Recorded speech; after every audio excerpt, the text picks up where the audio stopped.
Andrew and Paula Keen's love story began like many others in Pinewood. At the annual Harvest Festival 15 years earlier, Andrew, then a shy graduate student, had volunteered to run the physics demonstration booth. Paula, home from college for the weekend, found herself captivated by his passionate explanation of physics. Their courtship was a whirlwind of outdoor adventures and cozy evenings, discussing their dreams for the future. Paula was drawn to Andrew's quiet intensity and brilliant mind, while Andrew was in awe of Paula's confidence and zest for life. They married 2 years later in a simple ceremony by Pinewood Lake, their vows echoing off the surrounding mountains as friends and family cheered. The early years of their marriage were filled with the joy of building a life together. They bought a charming craftsman-style home on Maple Street. Its wrap-around porch soon cluttered with Paula's collection of potted herbs and Andrew's telescope. Weekends were spent hiking the nearby trails or hosting game nights with their growing circle of friends. To the outside world, the Keens appeared to be the perfect couple, supportive, affectionate, and deeply in sync.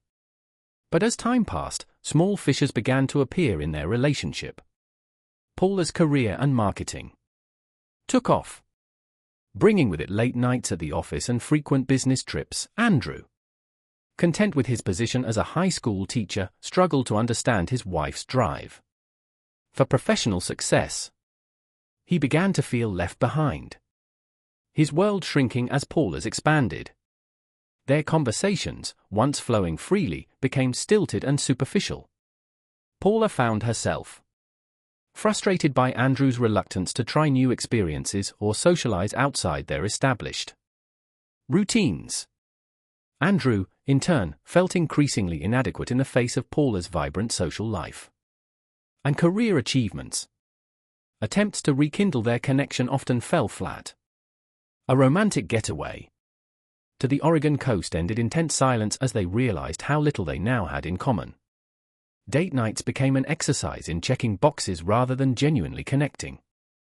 Even their physical intimacy waned, with both making excuses to avoid the awkwardness of forced passion. It was in this fragile state that Paula Keen first crossed paths with David Reeves, setting in motion a chain of events that would shatter the delicate equilibrium of their marriage and lead to consequences neither could have imagined.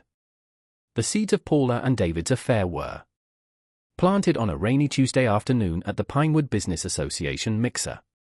Paula, representing her marketing firm, found herself drawn to the charismatic newcomer who spoke passionately about revitalizing the town's visual branding.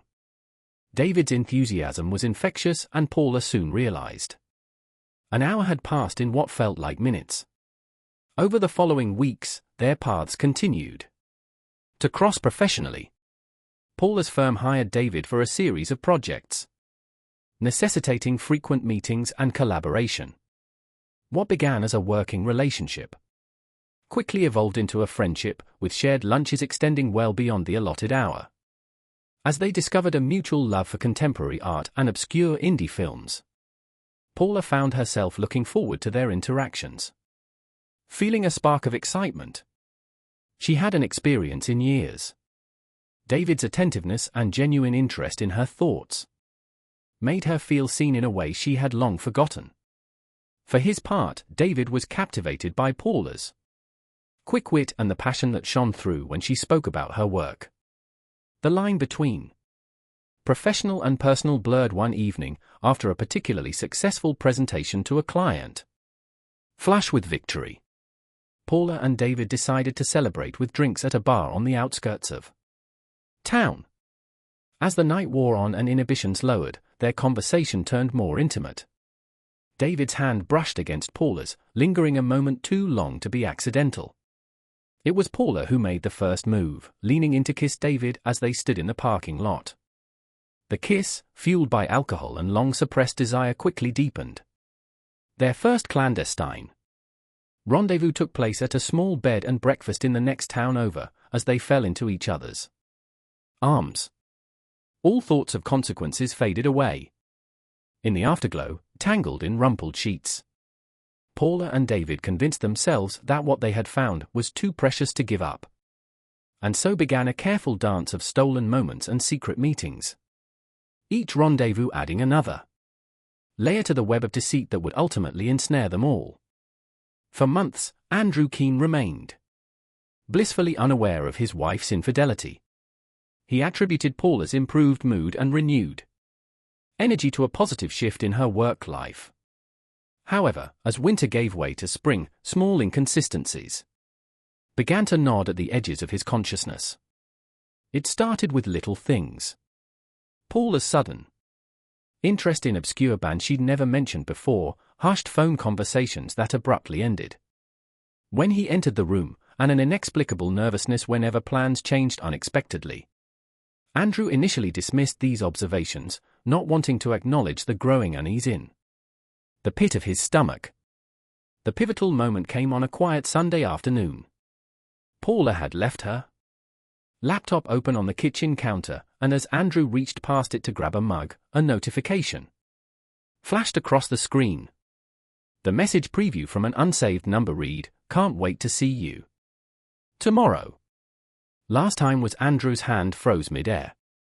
He knew he shouldn't look, that doing so would violate Paula's privacy. But the seed of suspicion once planted grew rapidly. With trembling fingers, he opened the message thread.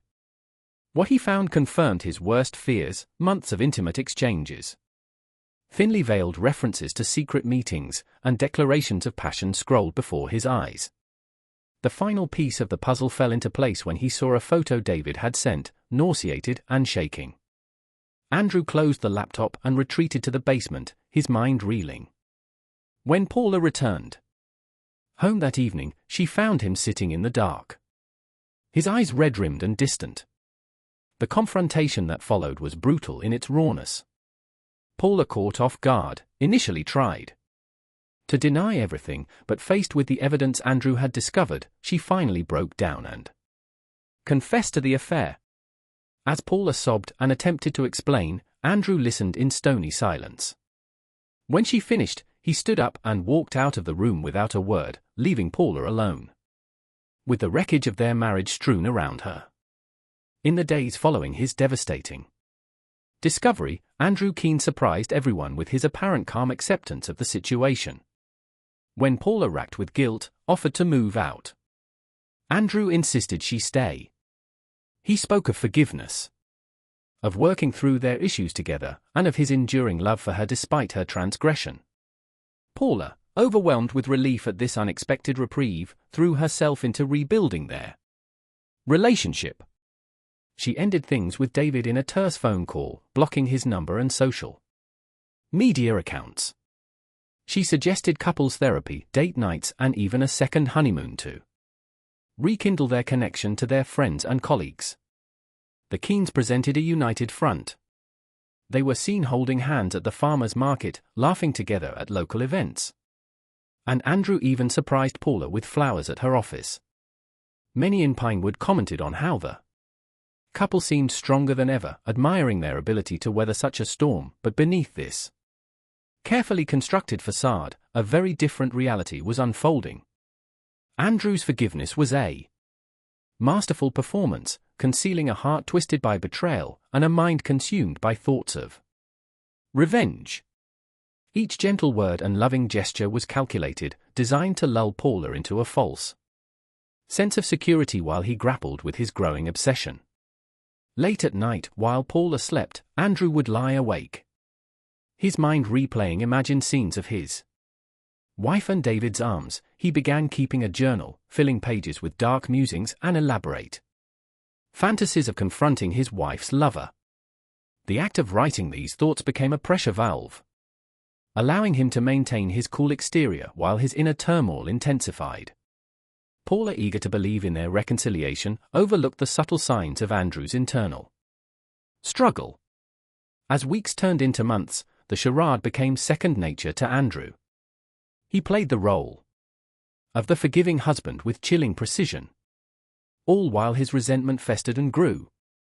He began to view his performance as a cosmic joke, taking a perverse pleasure in how easily everyone, especially Paula, bought into the illusion. As summer faded into autumn, Andrew Keene's carefully maintained facade began to crack under the weight of his growing obsession. At school, Andrew found himself unable to focus on his lessons, his mind constantly wandering to thoughts of Paula and David. Together, he snapped at students for minor infractions, his usual patience evaporating like morning dew. Colleagues noticed the change, whispering concerns about his erratic behavior in the teacher's lounge. As his jealousy deepened, Andrew's behavior grew increasingly erratic. He installed a hidden GPS tracker on Paula's car, justifying the invasion of privacy as necessary to ease his fears. Late at night, he would pore over her location data, constructing elaborate scenarios to explain any deviation from her usual routes. Andrew's once diverse interests narrowed to a singular focus, monitoring Paula and by extension David. He created fake social media accounts to follow David online, scrutinizing every post and interaction for any hint of continued contact with Paula. Hours were spent driving past David's apartment and office, hoping to catch a glimpse of something, anything to confirm his suspicions. The turning point came on an October evening. Andrew, having convinced himself that Paula was meeting David after work, followed her to a small art gallery downtown. As he watched from across the street, he saw Paula emerge from the gallery, laughing and chatting with a group of colleagues. There was no sign of David. In that moment, something inside Andrew snapped, through realization that his suspicions were unfounded. Did nothing to quell the rage and humiliation that had been building for months. Sitting in his car watching Paula drive away, Andrew made a decision. If reality wouldn't conform to his suspicions, he would force it to do so. He would create a situation that would justify his jealousy, his anger, and ultimately, the retribution he now craved. The location was his first major decision. Andrew knew the crime scene needed to be isolated enough to avoid witnesses, but not so remote as to arouse suspicion. After careful consideration, he settled on an abandoned lumber mill on the outskirts of town. The dilapidated building, slated for demolition in the coming year, offered both privacy and multiple access points. Next came the question of method. Andrew wanted something that would be difficult to trace back to him, ruling out firearms or any weapon he would need to purchase. After much deliberation, he decided on a grout, silent, effective, and easily made from household materials. Piece by piece, Andrew accumulated the necessary supplies. He bought lengths of wire from different hardware stores across the county, paying cash each time. Gloves, bleach, and other cleaning supplies were added to regular shopping trips, and small quantities to avoid arousing suspicion. He crafted a fake email account under the guise of a local arts organization. He composed a message to David, inviting him to participate in a secretive art installation project at the mill. The email emphasized the need for discretion, explaining that the project was meant to be a surprise for the community. Andrew knew that David's ego and artistic ambitions would make such an offer irresistible. As he waited for David to take the bait, Andrew fine-tuned the details of his plan. He meticulously cleaned his car, removing any traces of hair or fibers that could later implicate him. He purchased a burner phone with cash from a convenience store 2 towns over, using it to communicate with David under the guise of the arts organization coordinator. The night before the planned meeting, Andrew made a final visit to the lumber mill. He cleared a path through the debris, ensuring he would have a clean line of sight from his hiding spot to the entrance. With gloved hands, he positioned the garbled wire behind a stack of rotting pallets, ready to be grabbed at a moment's notice. As he stood in the musty darkness of the mill, the reality of what he was about to do finally hit Andrew with grim determination. Andrew left the mill and drove home, knowing that the next time he returned it would be to commit murder. Andrew Keene went through the motions of his morning routine, kissing Paula goodbye with a casualness that belied the turmoil roiling within him. He taught his classes on autopilot, his mind fixated on the events to come. As the final bell rang, Andrew hurried to his car, his heart pounding. He drove to the lumber mill, taking a circuitous route to avoid being seen. Parking a quarter-mile away, he donned a pair of nondescript boots he'd purchased for the occasion and made his way to the mill on foot, inside the dilapidated structure. Andrew positioned himself behind the stack of pallets, the garbled wire coiled in his gloved hands. The minutes ticked by with agonizing slowness, each sound from outside sending a jolt of adrenaline through his body. At precisely 4:30 p.m., the crunch of tires on gravel announced David's arrival. Andrew held his breath as footsteps approached, echoing in the cavernous space. David's voice called out tentatively. "Hello? Is anyone here?" Andrew remained perfectly still, watching as David moved further into the mill. When David's back was turned, Andrew emerged from his hiding spot, wire at the ready. In 3 quick strides, he was behind David. Before David could fully register the presence behind him, Andrew looped the wire around his throat and pulled tight. David's hands flew up, clawing desperately at the wire cutting into his neck. He thrashed violently, his elbow catching Andrew in the ribs with surprising force. The struggle seemed to last in eternity. Andrew's arms burned with the effort of maintaining his grip as David fought for his life. Gradually, David's movements became weaker, his gasps for air more sporadic. With one final convulsive shudder, David Reeves went limp in Andrew's arms. Andrew held on for several minutes more, ensuring that no life remained in his rival's body. When he finally released his grip, David crumpled to the floor like a marionette with cut strings, panting heavily. Andrew stared down at the lifeless form before him. The reality of what he had done crashed over him in waves. He had imagined this moment countless times, but nothing had prepared him for the stark finale of taking a human life. Moving as if in a trance, Andrew began the process of cleaning up the scene. He collected stray fibers from David's clothing, pocketing them to dispose of later. Using bleach he had stashed earlier, he meticulously cleaned any surfaces he or David might have touched. As the light outside began to fade, Andrew dragged David's body to a pre-dug hole in the far corner of the mill. He covered the shallow grave with debris, knowing that the impending demolition would further conceal his crime. Before leaving, Andrew took one last look around the mill with a mix of horror and grim satisfaction. Andrew realized that he had done it. He had committed the perfect murder. Driving home, Andrew found Paula already there preparing dinner. He forced himself to act normally, commenting on the meal and asking about her day with casualness. Over the next few days, Andrew was hyper-aware of every news report and passing police car. He scoured local news websites for any mention of David's disappearance, but found nothing. The lack of immediate alarm was both a relief and a new source of anxiety. Paula, oblivious to the turmoil beneath her husband's calm exterior, commented on how much more relaxed Andrew seemed lately. She attributed it to their efforts at reconciliation, never suspecting the dark truth behind his changed demeanor.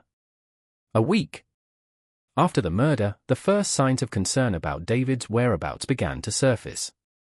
His clients reported missed deadlines and unanswered calls. Friends posted on social media, asking if anyone had heard from him. Andrew watched these developments with a mixture of dread and perverse fascination. When the police finally became involved, Andrew was ready. He had prepared a detailed account of his movements on the day of David's disappearance, complete with fabricated receipts and a meticulously edited digital trail. He even mentioned to Paula in the air shot of a neighbor that he hoped that nice graphic designer was okay, establishing an alibi of concern. As the investigation gained momentum, Andrew found himself drawn into the search efforts. He volunteered to help distribute flyers and even organized a search party to comb areas of Pinewood Park. His apparent dedication to finding David threw off any suspicion that might have fallen on him. But beneath his helpful exterior, Andrew was constantly on edge. Every unexpected knock at the door sent his heart racing. He began to have vivid nightmares of David's final moments. Waking up drenched in sweat. The weight of his actions pressed down on him. A constant, invisible burden that he knew he would carry for the rest of his life. As days turned into weeks, with no sign of David Reeves, the Pinewood Police Department intensified its investigation. Detective Laura Stewart, a recent transfer from Portland with a reputation for solving cold cases, was assigned to lead the inquiry. Stewart's first step was to retrace David's last known movements. Interviews with his clients and friends painted a picture of a man who had been excited about an upcoming art project, though details were frustratingly vague. Stewart's interest was piqued by mentions of a secretive installation at an undisclosed location. The detective's scrutiny soon turned to David's personal life. It didn't take long for rumors of his affair with Paula Keene to surface. Stewart approached the subject delicately in her interview with Paula, who admitted to the past indiscretion but insisted it had ended months ago. Andrew, present for the interview, played the part of the supportive husband perfectly, expressing sympathy for David's disappearance. Despite the history, as Stewart dug deeper, inconsistencies began to emerge. David's bank records showed no unusual activity, and his passport remained in his apartment. His car was found parked at his residence, ruling out the possibility that he had simply left town. The more Stewart investigated, the more convinced she became that David had met with foul play. A breakthrough came when a hiker reported finding David's phone in Pinewood Park, miles from his usual haunts. Forensic analysis revealed that the phone had been wiped clean of data, an act that struck Stewart as deliberate and suspicious. With each new piece of evidence, the circle of suspects narrowed. Stewart found herself returning again and again to the Keenes. Paula's affair provided a motive, but her genuine distress seemed authentic. Andrew's alibi was solid, yet something about his two perfect responses nagged at Stewart's instincts. As autumn deepened into winter, the case consumed Detective Stewart. She spent long nights poring over evidence, convinced that the key to unraveling the mystery lay somewhere in the complex web of relationships surrounding David Reeves. Little did she know the truth was far closer and far more chilling than she could have imagined.